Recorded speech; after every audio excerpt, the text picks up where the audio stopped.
ప్రేమ అన్న భావనే లేదు. నేనెప్పటికీ చెప్పేదొక్కటే, మా నాన్న ఎలా చెప్తే నేనెలా చేస్తాను.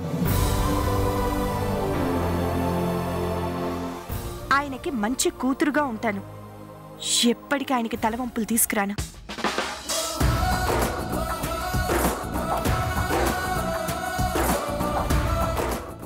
అమ్మాను,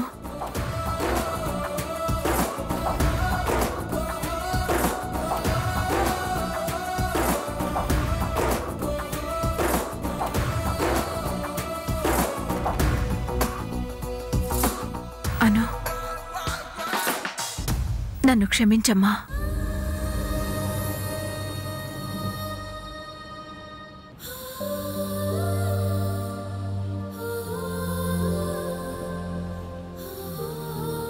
నిన్ను తప్పుగా అర్థం చేసుకుని నీ మీద చేయి చేసుకున్నానమ్మా.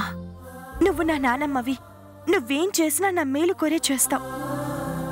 నువ్వు కొట్టావని నేనేం బాధపడట్లేదు నానమ్మ. తెలియకుండా నేను నీకు కోపం తెప్పించుంటే నువ్వే నన్ను క్షమించాలి. అయ్యో, అలాంటిదేం లేదమ్మా.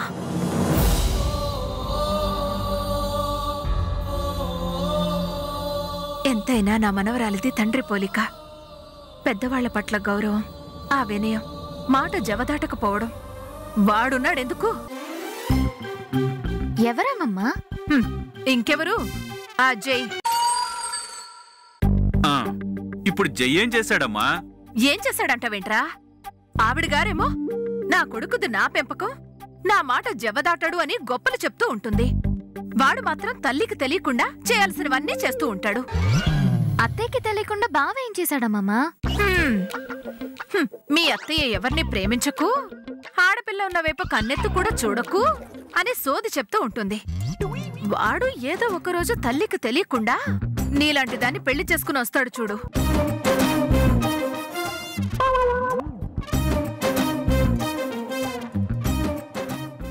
వాడు ఏదో ఒకరోజు తల్లికి తెలియకుండా నీలాంటి దాన్ని తీసుకుని వెళ్ళి, ఇదిగో అమ్మా నీ కోడలు అంటాడు. అందరూ నా మనవరాల్లాగా పెద్దలు చెప్పినట్టు వింటారా ఏంటి? నాలాంటి వాళ్ళే ఎందుకమ్మమ్మా? నీ మనవణ్ణి నన్నే చేసుకోమని చెప్పొచ్చు కదా. హే, నోరు ముయ్యవే. ఇప్పుడేగా అనుకి పెళ్లి కుదిరిన సంతోషంలో ఉన్నా. నువ్వు ఇప్పుడు ఇలాంటివన్నీ ఏం పెట్టకు.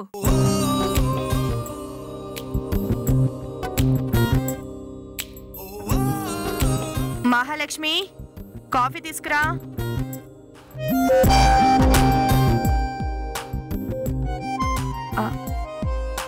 అవును, నేనేంటి ఏదో కోడలికి ఆర్డర్ వేసినట్టు వేశాను.